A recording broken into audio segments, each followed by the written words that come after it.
Alright, good morning po sa inyong lahat mga kababayan. Batang Maynila, to is pag-usapan natin itong paalitan ng patutsada. Etong sagutan ni Bisiral, ni Meme Vice at ni Nanay Christy Permin. Kasi itong world war na ito, itong gerang ito ay inumpisahan ni Meme Vice. Nung itong si Meme Vice ay gumamit ng isang contestant dyan sa kanilang show, sa It's Showtime, para pasaringan etong isang premyadong manunulat na si Nanay Christy Permin.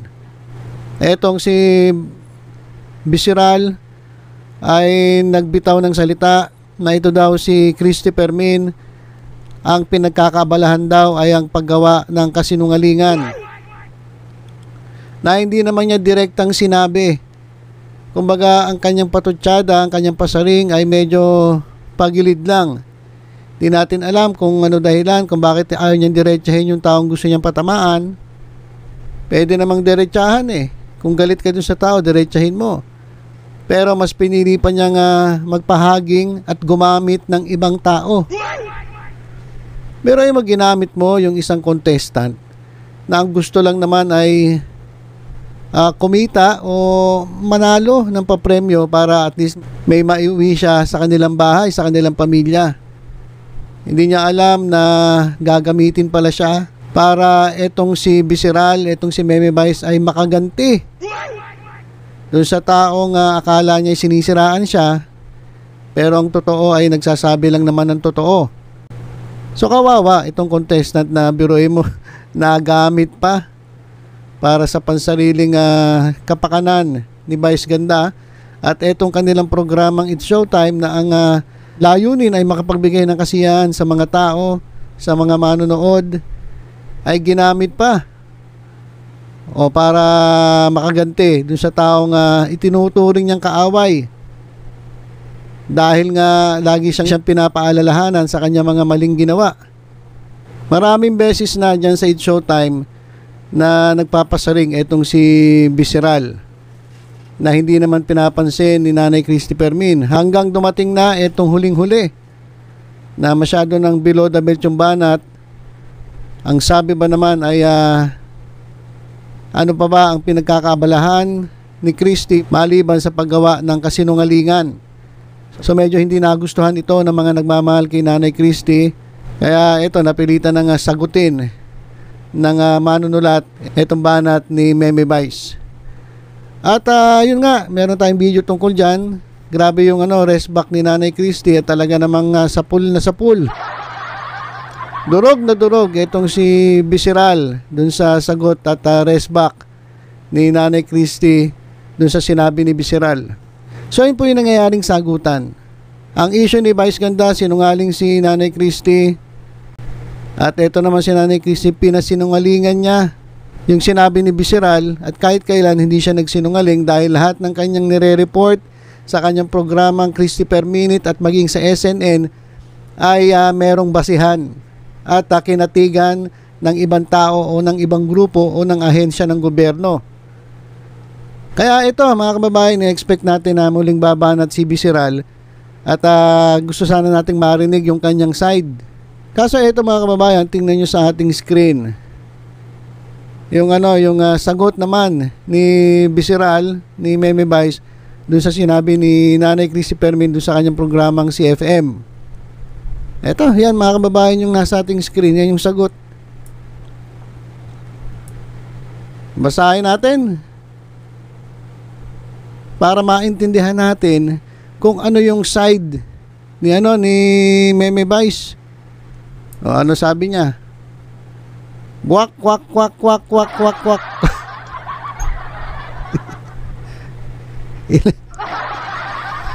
Buwak, buwak, buwak, buwak, buwak, buwak, buwak, buwak, buwak. Funny, funny, funny. Very, very, very. Tapos may mga padila-dila pang emoji. Yan yung yan yung sagot ni Meme Vice na tuwan-tuwa naman itong kanyang mga alipores. Kung babasahin nyo sa po yan sa X, sa Twitter, kung babasahin ninyo yung mga komento dyan sa post Talaga naman, ito, tuwan-tuwa, oh. Tuwan-tuwa, itong mga trolls. Tuwan-tuwa sila dun sa dun sa sagot. Ito, babasahin ko yung ilang comment, ha. Ha ha ha ha ha, ha. Yan ang tamang sagot. O, sabi nung isang, ito, sino ba to? O mga to mga Kapamilya Channel. ALT Kapamilya Channel. O yun daw, ha ha ha ha, yan ang tamang sagot. Ito pa.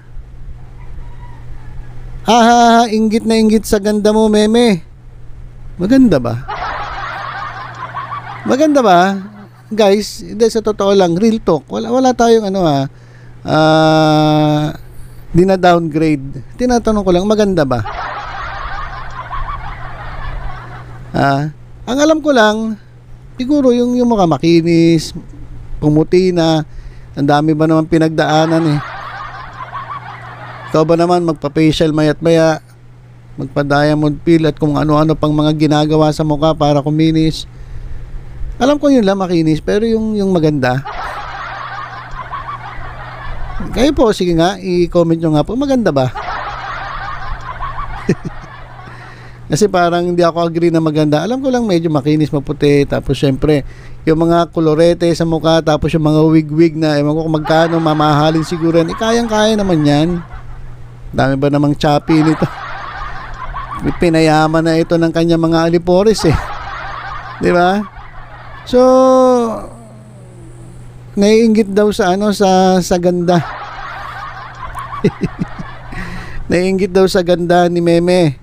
Sabi na itong isang alipores niya, ewan ko kung kung troll ba to. Kung hindi sila troll, mga sila kontrolado.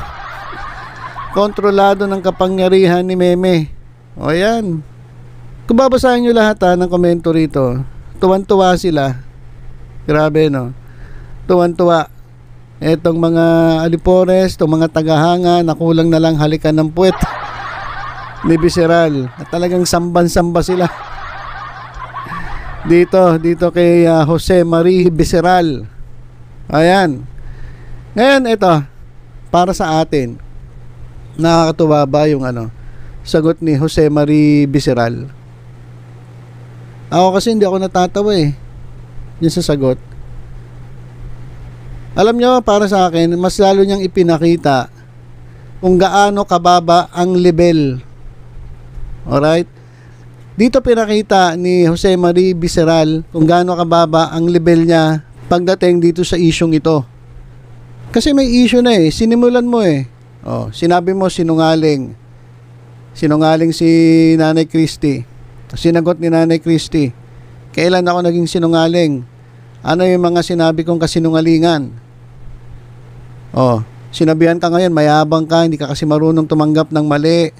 Akala mo, feeling mo sa sarili mo, ikaw yung nasa pedestal na akala mo hindi ka nabababa.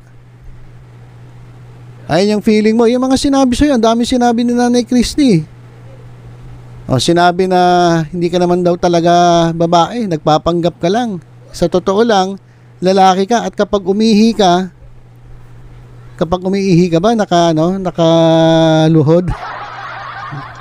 Nakaluhod ba tawag doon? Kapag umiihi ka, nakatayo ka pa rin. Hindi ka babae kasi ang babae hindi naman patayo kung umihi eh. 'Di ba? Kaya ang daming sinabi ni Nanay Christy na ina-expect namin, yun ang sasagutin mo isa-isa, yung mga sinabi sa'yo. Tapos, ito isasagot mo. Walang kakwenta-kwenta mga salita, mga emoji. Bakit hindi mo sagutin yung issue na sinimulan mo? Di ba? Dapat sinagot mo yung issue, yung sinimulan mo.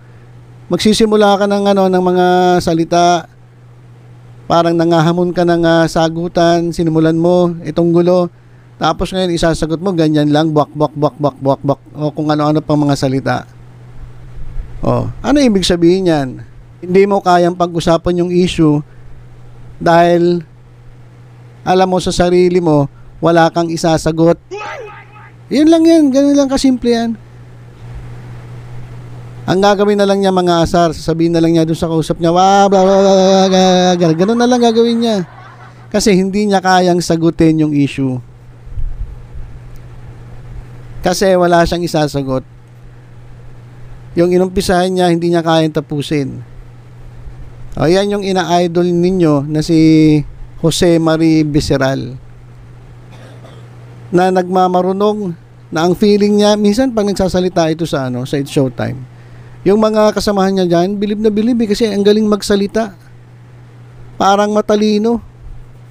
O ngayon kung matalino ka, ba't hindi mo sinagot yung issue? Ang sinabi mo lang ganyan, no? Kung ano-anong mga salita na walang kwenta. O, ibig sabihin lang, dyan pa lang, yung inumpisahan mong gulo, yung inumpisahan mong sagutan, wala na. Dito pa lang sa sagot mo, umaatras ka na. Ibig sabihin yan, sumurrender ka na. Kasi yung sagot mo, wala nang kwenta. Oh. Yun lang yan. Kaya dun sa mga nag-comment at natutuwa sa sagot ni Jose Mari Viceral, yan, magsama-sama kayo, pare-parehas kayo. Hindi nyo kayang tayuan yung issue. Ang gagawin nyo na lang para may masabi lang, mga mema lang para may masabi lang yan, manggaganyan na lang kayo, mga asar na lang kayo. Kasi wala na kayong maisagot Di ba? Kaya kung ako kay Nanay Christy, wala na, tapos na ang laban. Hindi mo na kinakailangang sagutin pa dahil dyan pa lang sumurrender na. Etong nagsimula ng ng mga salitaan. Wala na. Hindi niya na kayang sagutin yung sinabi ni Nanay Christy. Hanggang ngak-ngak na lang. Hanggang ngak-ngak na lang. Hanggang pang-aasar na lang.